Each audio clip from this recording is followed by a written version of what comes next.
Picture this. You've been driving cross-country for decades, confident you have enough gas to reach your destination. But suddenly you realize you're only halfway there and your tank is nearly empty. There are no gas stations for miles. That's precisely what millions of Americans are facing with retirement right now. If you're over 50 and wondering whether you're prepared for retirement, or if you know someone who is, stay until the end, because I'm going to break down the real numbers and give you a clear action plan that could change everything. Let me tell you about my neighbor Margaret. She's 58 years old and has worked as a school administrator for 30 years. Margaret always thought she was doing everything right. She contributed to her employer's retirement plan whenever she could afford it. She owned her home. She lived modestly. But last month, Margaret sat down with a financial advisor for the first time in her life and got a wake-up call that shook her to her core.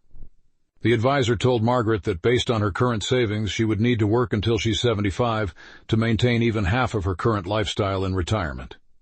Half. Margaret realized she had fallen into the same trap that millions of Americans over 50 are facing right now. She thought she was prepared, but the reality was far different. Here's what's really happening in America today. We're facing what experts are calling a retirement crisis, and it's not just affecting people who didn't save. It's affecting people who thought they were doing everything right. The numbers are staggering, and frankly, they should concern every single one of us.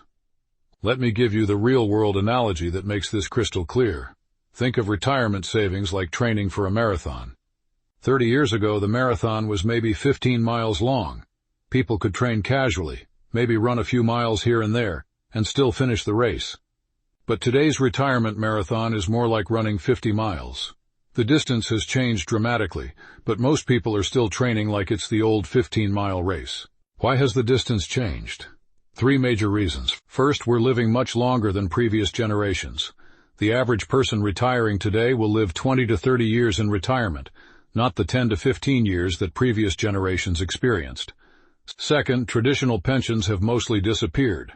Your grandfather might have worked for one company his whole life and received a guaranteed monthly check until he died. Those days are largely gone. Third, Social Security was never designed to be anyone's primary retirement income, but for many Americans, it's become exactly that. Margaret's story illustrates this perfectly. She saved what she thought was reasonable, but she was preparing for her grandfather's retirement, not her own. She assumed Social Security would cover most of her expenses, just like it seemed to for her parents. She didn't account for healthcare costs that could easily reach hundreds of thousands of dollars. She didn't plan for the possibility of needing long-term care. Most importantly, she didn't realize that her modest savings would need to stretch for potentially 3 decades. The statistics paint a sobering picture. According to recent studies, the median retirement savings for Americans between 50 and 55 is less than $50,000. Let me put that in perspective. If you have $50,000 saved and you retire at 65 and you need that money to last 25 years, you can withdraw about $2,000 per year. That's less than $200 per month. Even with Social Security, most people cannot maintain their current lifestyle on that amount. But here's what makes this even more challenging. Many people over 50 are dealing with what I call the sandwich generation squeeze. They're trying to save for their own retirement while simultaneously helping their adult children and caring for aging parents.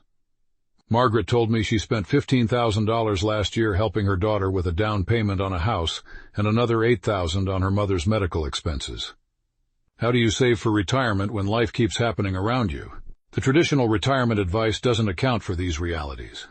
Financial experts often tell people to save 10 to 15% of their income for retirement. That's great advice if you start at 25, but if you're 50 and you haven't been able to save consistently, that advice feels impossible and, frankly, useless. Now let me share something that might surprise you. Despite these challenging statistics, the situation is not hopeless. People over 50 actually have some significant advantages when it comes to retirement planning, but most don't know how to use them effectively.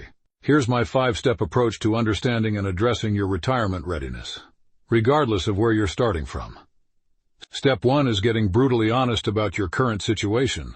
Most people have no idea how much money they actually have saved for retirement or how much they'll need.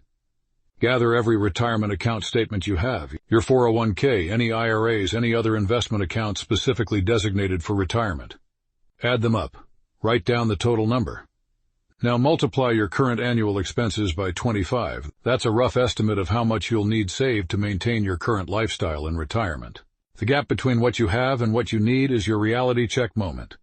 Step 2 is understanding your Social Security benefits accurately. Go to the Social Security Administration website and create your account. Look at your estimated benefits based on different retirement ages. Here's something crucial that Margaret didn't know. If you delay taking Social Security until age 70 instead of your full retirement age, your benefits increase by about 8% per year. For someone with a full retirement age of 67, waiting until 70 means a 24% increase in monthly benefits for the rest of your life. Step 3 involves maximizing your catch-up opportunities. If you're 50 or older, the IRS allows you to contribute extra money to retirement accounts beyond the normal limits. For 2024, you can contribute an additional $7,000 to your 401k and an additional $1,000 to an IRA.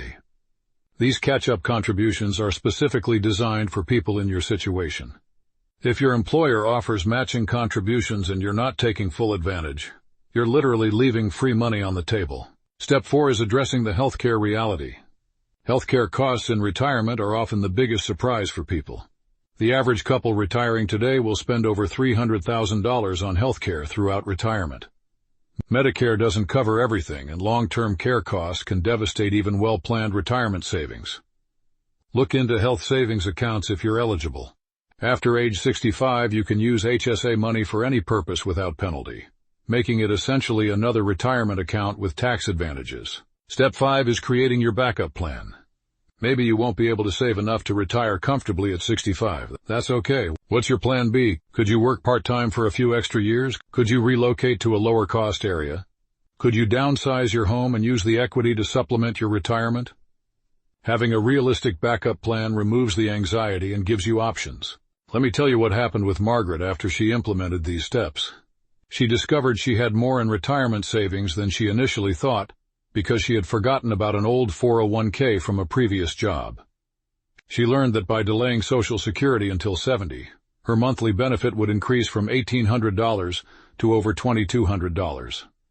She started maximizing her catch-up contributions and realized that with her new strategy, she could potentially retire at 68 instead of 75.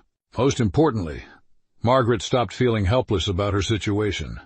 She went from being overwhelmed and afraid to having a clear plan and realistic expectations. That mental shift is just as valuable as the financial improvements. Here's what I want you to understand. The retirement crisis is real, but it's not a life sentence. The key is replacing fear with facts and replacing hope with a plan. You don't need to become a financial expert overnight, but you do need to become educated about your own situation. The biggest mistake people make is avoiding the topic entirely because it feels overwhelming. The second biggest mistake is assuming it's too late to make meaningful changes. Neither of those things is true. Every year you wait to address this makes your situation more challenging, but it's never too late to improve your position. If you're watching this and you're under 50, learn from Margaret's stories. Start now, even if you can only save small amounts. Time is your greatest asset. If you're over 50, remember that you still have 15 to 20 years before typical retirement age. That's enough time to make significant improvements to your situation. The retirement crisis doesn't have to define your future, but it does require you to take action. Start with step 1 today. Get honest about your current situation. Knowledge is power, and power leads to better decisions. If this video helped you understand your retirement situation better, please give it a like. And if you want more straight talk about money and life after 50, hit that subscribe button. I'm here to help you navigate these challenges with clarity and confidence. Remember, you're not too old to change your financial future. You're just getting started.